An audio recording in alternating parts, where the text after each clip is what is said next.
This video is brought to you by PrizePicks.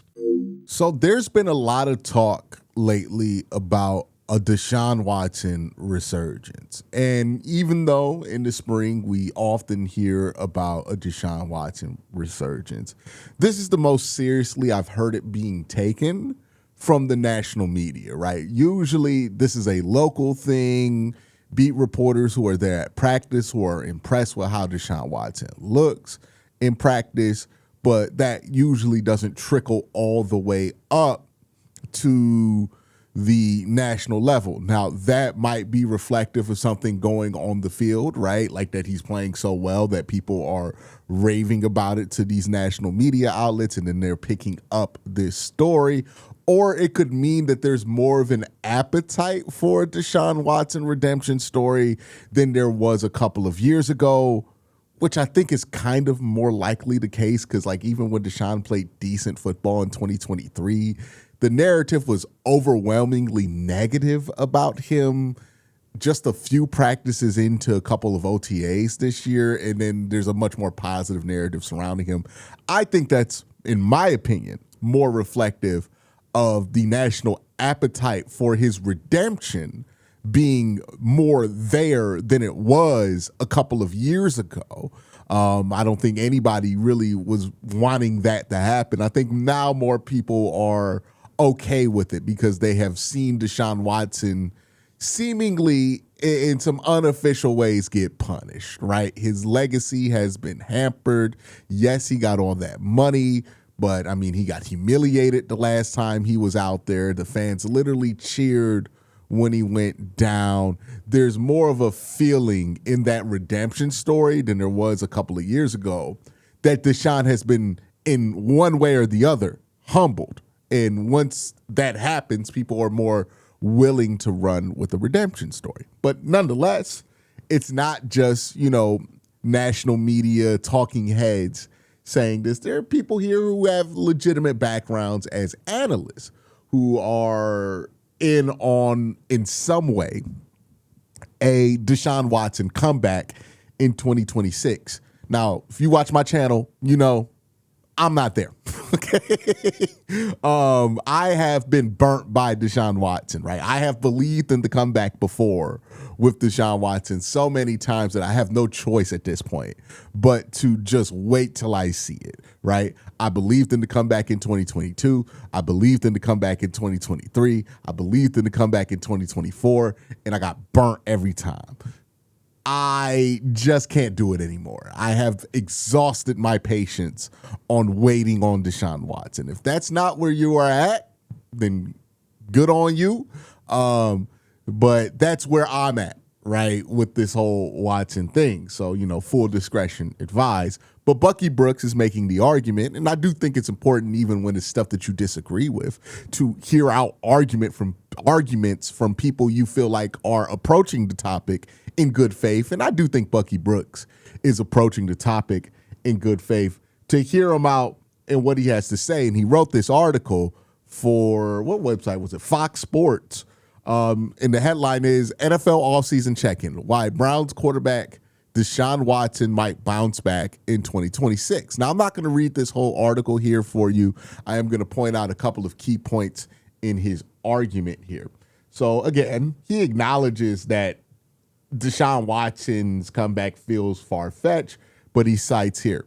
But the recent reclamation of Sam Darnold, Baker Mayfield, and Geno Smith should create some optimism that Watson can turn things around under a head coach who believes in his game and brings a system that will showcase his talent.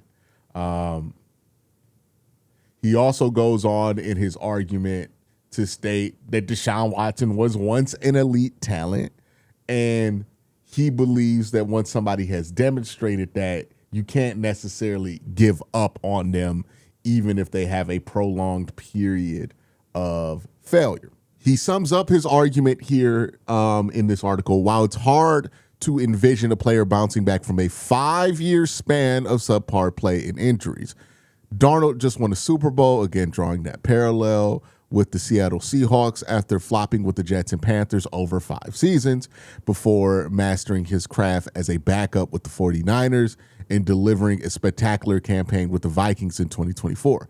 Mayfield endured a roller coaster ride as a former number 1 overall pick who was dismissed from his original team and booted from his second squad before turning the corner with the Rams and Buccaneers. Smith is probably the best example of an improbable comeback after emerging from back-to-back Pro Bowl seasons and Pro Bowl berths in 2022 and 23. After a 6-year hiatus from a starting role, he served as a backup for different organizations, replacing Russell Wilson as a starter in a 2-year apprenticeship.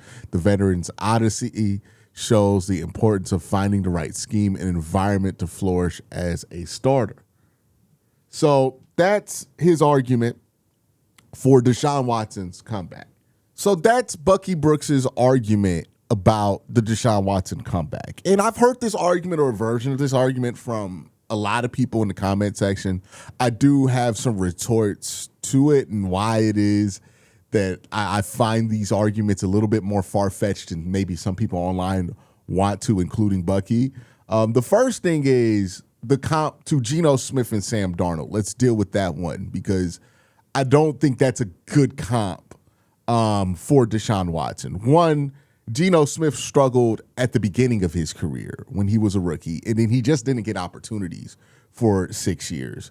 Sam Darnold, again, his struggles were at the beginning of his career, then he didn't get opportunities, and even then, their struggles as rookies, their struggles at the beginning of their career or when they were struggling to get opportunities weren't as bad as Deshaun Watson's struggles in 22 to 24. This is Deshaun Watson and Geno Smith and Sam Darnold in those prolonged years, you know, he talked about, especially Sam Darnold, right? He said 5 years of failure for Sam Darnold would be comparable to Deshaun Watson, but it's really not.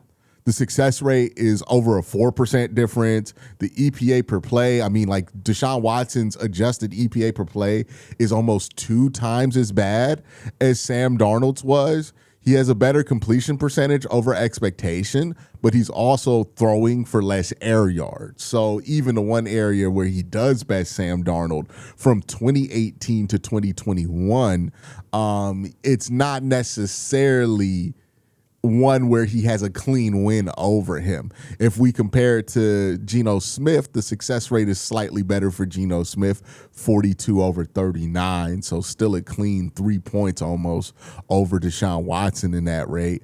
The adjusted EPA is ridiculously better than Deshaun Watson's. We're talking about over 200% improvement there. Completion percentage over expectation is worse than Deshaun by a whole percentage point and a half, but consider that, you know, Geno Smith at that time was throwing for 8.7 air yards to Deshaun Watson's 7.8. So yes, those quarterbacks did struggle, and I do think that's an important thing to point out, that quarterbacks have struggled and gotten better. The question with Deshaun Watson is, were his struggles too severe to come back from? Because even when you try to dig in and try to find the worst players who got better, you're getting Geno Smith, you're getting Sam Darnold. And quite frankly, those two guys at their worst would have provided a significant upgrade to the Cleveland Browns at quarterback compared to what Deshaun Watson was providing in his low period. Also, you have to factor in the length of that low period. Again, Sam Darnold's numbers over 5 years weren't nearly as bad as Deshaun Watson's. Geno Smith's numbers over his first 2 years as a starter weren't nearly as bad as Deshaun Watson. Like, the fall off for Deshaun Watson, the dip for Deshaun Watson cannot be underestimated and has to be factored in. Is it possible that Deshaun Watson can be better than what he was from 2022 to 2024? Absolutely. Improvement is always possible. But when trying to say that he can make a leap like Sam Darnold or like Geno Smith, you have to also contend with the fact that he was much worse than Sam Darnold. He was much worse than Geno Smith. And I think that's the part that Bucky's argument doesn't really find a compelling answer for once confronted with that information. It kind of just takes an approach of kind of hand-waving Deshaun Watson's failures and kind of mixing them in with other players' failures without really contending with the depth of the failure of Deshaun Watson. Now, there is a player who had a similar arc to Deshaun, right, where he had a peak, he fell off, and then he came back. We'll compare that player to Deshaun Watson after I thank my sponsor, PrizePicks. Hey, let me talk to you about my sponsor for this year, PrizePicks. It's a fun way to win cash while you're watching your favorite teams. Forget complex betting rules. Their app is designed to be incredibly easy to use. Just pick more or less on a few player stats and lock in your lineup. Speaking of, here are my picks for this upcoming NFL season. They have Myles Garrett at 14 sacks here. I think he will get more than 14 sacks. Joe Burrow at 3,875 passing yards. I think he'll be a 4,000-yard passer. I'm going to go with more. They have Derrick Henry at 1,224 yards. I'm going to go less than that. Check to see if PrizePicks is available in your state. You can follow me on the app at KWEN_C to see all of my lineups. Download the PrizePicks app today. Play $5 and get $50 in lineups when you download the app using the link in the description. So there is a player who, if Deshaun Watson does have a reclamation, a comeback, has a comparable fall off to him. Ironically enough, it's the guy that Deshaun Watson replaced, Baker Mayfield. See, Baker Mayfield had a peak before while he was in Cleveland. He had a fall off after he left Cleveland, and then he reemerged again in Tampa Bay and had another peak. So let's look at those numbers and let's look at the fall off and compare it to Deshaun Watson, where I do think that comp is a little bit more compelling. Still, you do have to deal with the depth of the fall off for Deshaun Watson. It's the steepest fall off we've seen, but this provides a little bit more hope for somebody looking for it. So let's look at this, right? Comparing the highs and lows of Baker Mayfield and then comparing it to the fall off of Deshaun Watson. So I'll walk you through some of the data here. Baker's first peak was in 2020. He had a 52.7% success rate, an adjusted EPA of 0.211, a completion percentage over expectation of plus 2.8%, and he had an average air yards of 8.7. So, if you're wondering what some of these stats mean, I probably should have explained this in the first half of this video, but success rate measures how often you drop back and create a play that is deemed a statistical success. So on first down, if you get, 50% of the yards needed on first down to get another first down on second down, third down, fourth down, and then obviously converting. It's a way of measuring how often a player is creating success on the football field. Adjusted EPA per play measures the expected points per play. So it's like how many times when you're out there are you maximizing the amount of points that you have the opportunity to score. Completion percentage over expectation is exactly what it sounds like. And air yards is how many ball yards is the ball traveling in the air. So that's kind of what these stats are measuring. Baker Mayfield, very good in 2020. In 2022, Baker Mayfield was bad. He had a 36.8% success rate, which is a drop off of 15.9% from his former peak. A adjusted EPA per play of minus 106, which is a drop off of 317 percentage points of a percent towards his EPA. And then his completion percentage over expectation dropped a massive 9.8% from what it was in 2020, while only going for 6.9 air yards, which is 1.8 less yards. So that's a steep fall off. If we compare it to the peak and fall off for Deshaun Watson, they're comparable. Deshaun's is steeper, but they're comparable, right? Deshaun had a success rate in 2020 of 53.4%.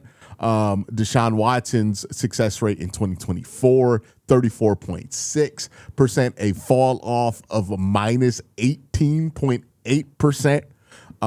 His EPA per play went from 0.228 to minus 106, which is a minus 450 drop in EPA per play. over a 50%, almost a 50%, not even 50%, almost 100% drop from what it was in 2020. His completion percentage over expectation went from 6.5 to minus 2.2, which is a minus 8.7% drop in CPOE.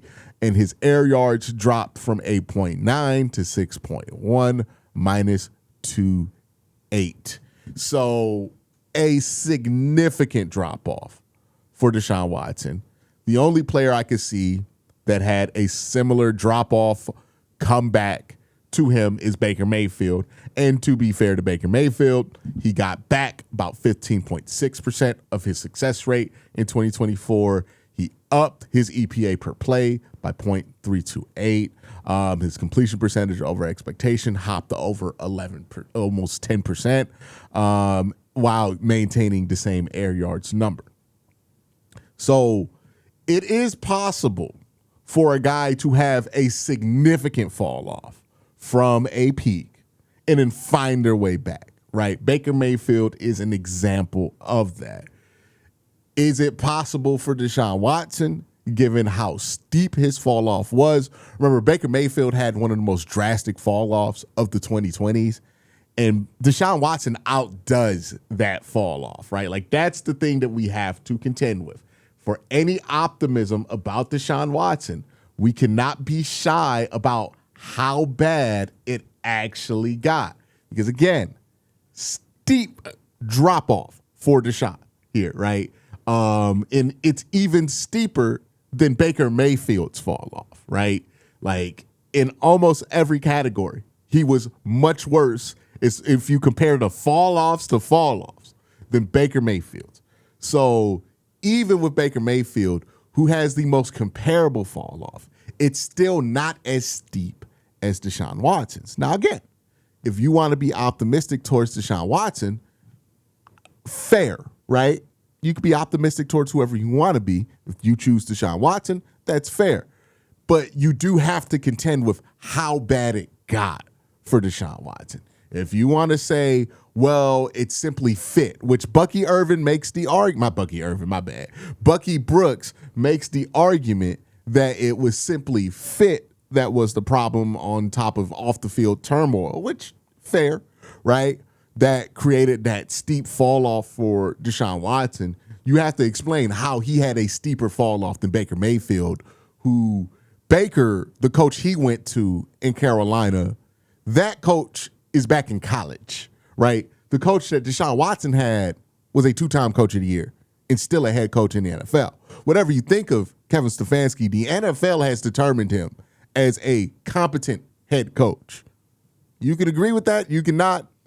You can agree that he should have been fired and still think that he's not the worst head coach in the world. There's a lot of different room you can feel about Kevin, but like this, the way that people talk about Kevin to justify a comeback for Deshaun Watson is as if Kevin Stefanski was like completely incompetent. And that's just not the case. Kevin wasn't what we needed offensively. Kevin certainly didn't do a great job his last 2 years, but he wasn't incompetent to the level that people are exaggerating his incompetence to be just to make a point about Deshaun Watson. Baker dealt with more incompetence in Carolina in his fall-off year than Deshaun Watson has in Cleveland. Baker dealt with more instability in Carolina. And it's worth noting, Baker's fall-off lasted only like 11 weeks, right? The length of Deshaun Watson's fall-off also has to be contended with, right? If you want to make a compelling argument for his comeback, because Baker, who again has the most comparable fall off to him, his fall off lasted from week 1 to about week 7. By week 11, he was out of Carolina, and then he jumps on to the Rams and he starts bouncing right back once he joins the Rams. So Baker's fall off did not last multiple head coaches, multiple offensive coordinators, in the same way that Deshaun Watson's fall off has lasted years. 3 different offensive coordinators have tried to figure this thing out with Deshaun Watson over the supervision of Kevin Stefanski, of course. But 3 different offensive coordinators, the results progressively got worse out of Deshaun the more they tried to tailor the offense towards him. You got to contend with that, right? We can't simply say other quarterbacks had bad seasons, Deshaun Watson can come back.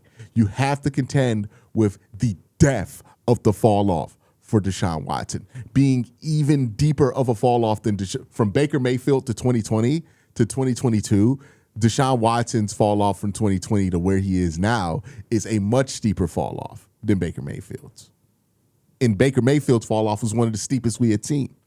You have to contend with the length of that fall off for Deshaun Watson. The fact that fall off is a 3-year thing, 22, parts of 2023, and all of 2024.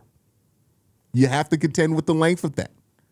I have not seen an argument that makes me feel like there are plausible explanations for the length, for the amount of time that he's been bad, for the drop being as significant as it is. And that's without factoring in the fact that he's had 2 Achilles tears over the last calendar year, which might significantly affect his ability to stay on the football field long term. I don't think it's impossible for Deshaun Watson to have a better season. I think it's very possible for him to have a better season than he did in 2024.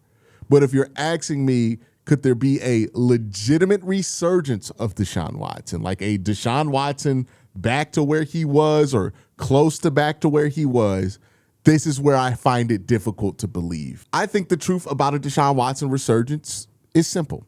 He's probably going to be better than he was in 2024. His success rate's not going to be as low. He's not going to be as bad as he was in 2024. He probably won't be above average as a quarterback, but he could possibly be slightly below average. And if he goes from where he was in 2024, which was one of the worst quarterbacks in the league, to slightly below average, that's a significant improvement for him. But it's not an improvement that justifies really anything with the Deshaun Watson contract or anything around that. So that's kind of my thoughts. My expectations for Deshaun is at best he can be hovering around average. But I think anything above that is just putting too much on his plate that he really hasn't earned to be on that plate given what he showed over the last few years. That's my thoughts. Let me know your thoughts in the comment section down below. Have a great day. Have an even better night. Peace.